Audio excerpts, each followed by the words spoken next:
On this past weekend, the Charlotte Hornets played the Clippers, and Rookie of the Year frontrunner Lamelo Ball suffered a fracture on his right wrist, and he's expected to miss the rest of the season.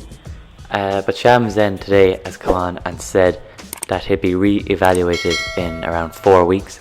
So there's a possibility that Lamelo Ball will return, and hopefully he will, because he's been a joy to watch this season. He's proved a lot of people wrong. I remember before the start of the season, people said he's overrated and all that jazz. He's done very, very well this season, so I hope he does get back. If he doesn't though, it opens the door to other Rookie of the Year candidates to get the 2021 Rookie of the Year. So in this video, we're going to look at 3 possible candidates to take Rookie of the Year, and then we're also going to look at LaMelo Ball as well. But we're going to look at 3 other candidates more in depth. So at number 1, it's Immanuel Quickley. Now Quickley, he's one of the standout rookies this year. He was the 25th overall pick by the New York Knicks, and he's had a great season.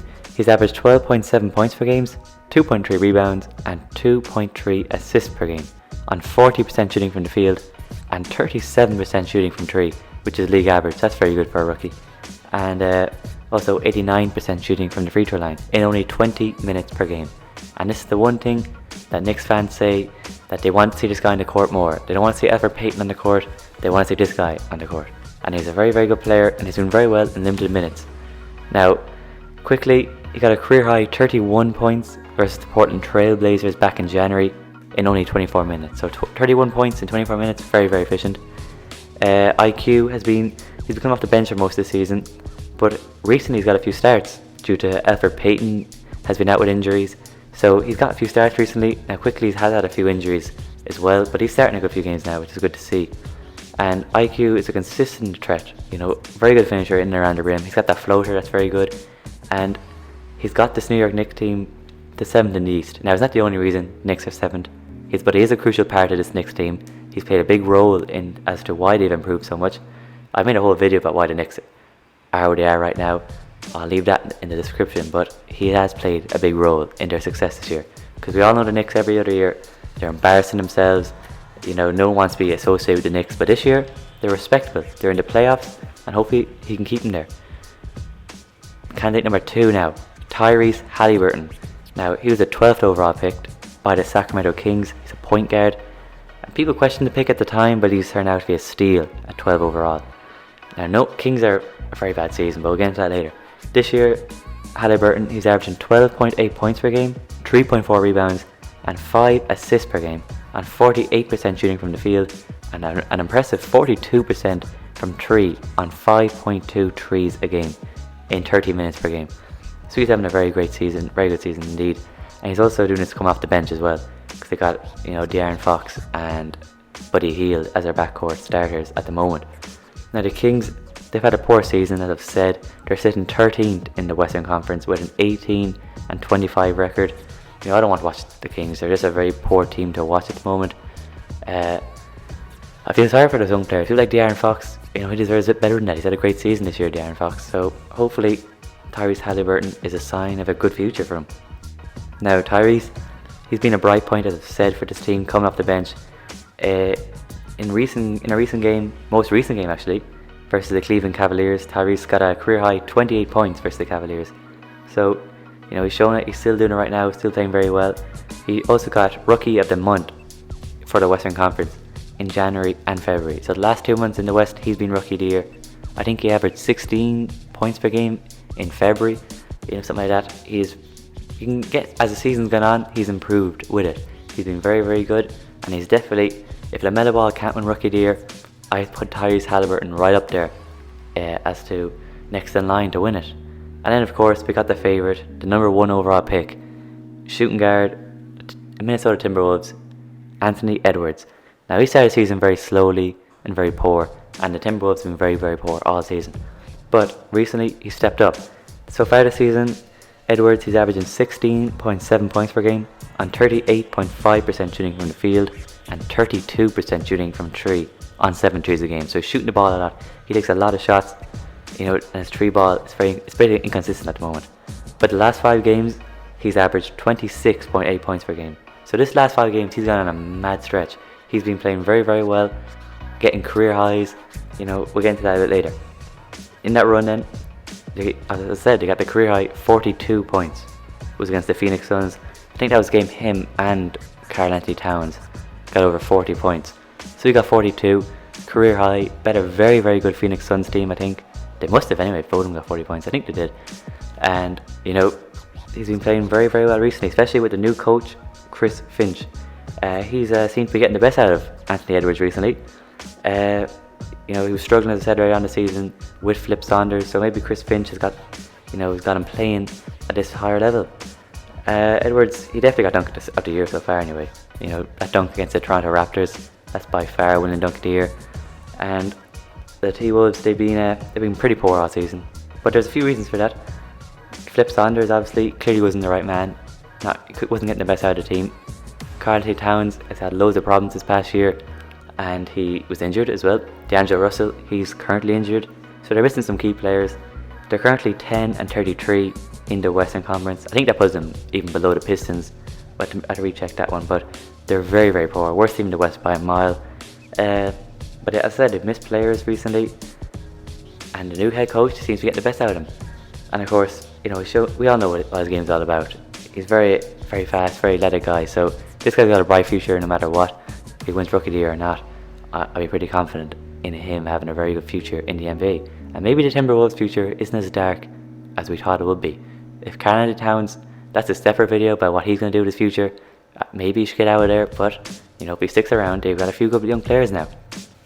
Now on to LaMelo Ball. Now I remember this past weekend, before LaMelo Ball played the Clippers and before the Lakers played the Hawks, the Hornets and the Lakers played at Staples. I think it was Friday night, and I remember watching that game, and it was an unbelievable game. LeBron, as a Laker fan myself, big LeBron fan. LeBron, he dropped 37 points on the Hornets. LaMelo Ball dropped 26, and I'm like, this is a very good game to watch. You know, this is one of the better teams to watch. The Hornets, they're a very fun team to watch, and the Lakers, you know, if you're a Lakers fan like myself, you want to watch them. So this was a great game to watch, and I remember after that game, I was like, yeah, this is a good game of basketball. I watched a good game of basketball right here. You got the MVP frontrunner and the Rookie of the Year frontrunner. What happens? LeBron goes down against the Hawks.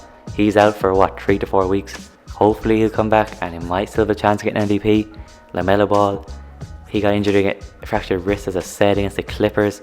He's been said to be re-evaluated in 4 weeks, so hopefully he's a chance to get a Rookie of the Year, because I think these two deserve it. If the season ended right now, Bron will get MVP, LaMelo will get Rookie of the Year. They've been great players to watch. They play basketball the right way.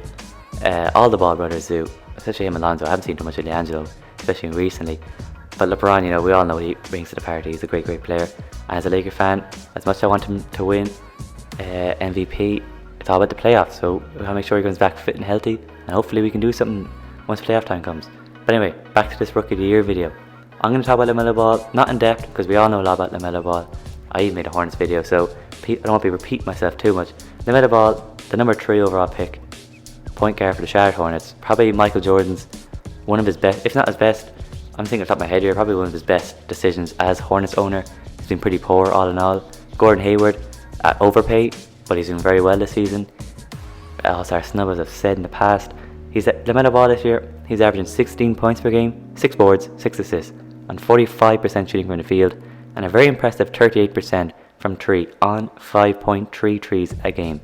Now I remember at the start of the season, people were saying LaMelo Ball going into the league, he doesn't play defense, he can't shoot the 3. Now he's got the potential to be better at defense. He's got the attributes, the height, the wingspan, all that jazz. So he can improve at that, and he's shown he can hit the 3 very efficiently. On 5 threes, 38%, that's above league average for a rookie. Exception, he's got a very weird shot. But LaMelo Ball, I remember, I'm going to go back to the Lakers game here, watching this guy, nothing phases this guy. He had a very poor first half, I think, especially first half. Very poor, missing shots, missing threes, missing layups, messing up passes. But he just keeps going, nothing phases him. He doesn't miss a couple of shots and say, I don't want to shoot anymore, get the ball off someone else. He'll keep taking the shot. I think that's a good quality, you know. He'll keep going. You can rely on this guy. Nothing will phase him. Biggest moments in Staples. You know, this guy's got a very, very bright future. And he got a career high 34 points versus the top seeded Utah Jazz in February. He's led the Hornets to 6th in the Eastern Conference, which especially around this time of the year, the Hornets are usually way out of contention. They're currently in the playoffs, 6th in the Eastern Conference with a 21-21 record. Now, of course, that's not all down to him, but he has played a very big part Gordon Hayward played a part, Malik Monk, Terry Rozier, Devontae Graham, all those boys. I made a video of that as well, so I'm not going to go into that too deeply, but he's played a very big part. We all know his game. We don't want to go into it. Obviously an elite passer, great playmaker, can shoot the three, very aggressive, plays basketball the right way, a great watch, and the Charlotte Hornets have been a great watch. And I would never have thought, I remember last year, like, if you told me last year what teams do you want to watch, Charlotte Hornets, we were right at the bottom. I don't want to watch the Hornets last year, but this year they're a great watch.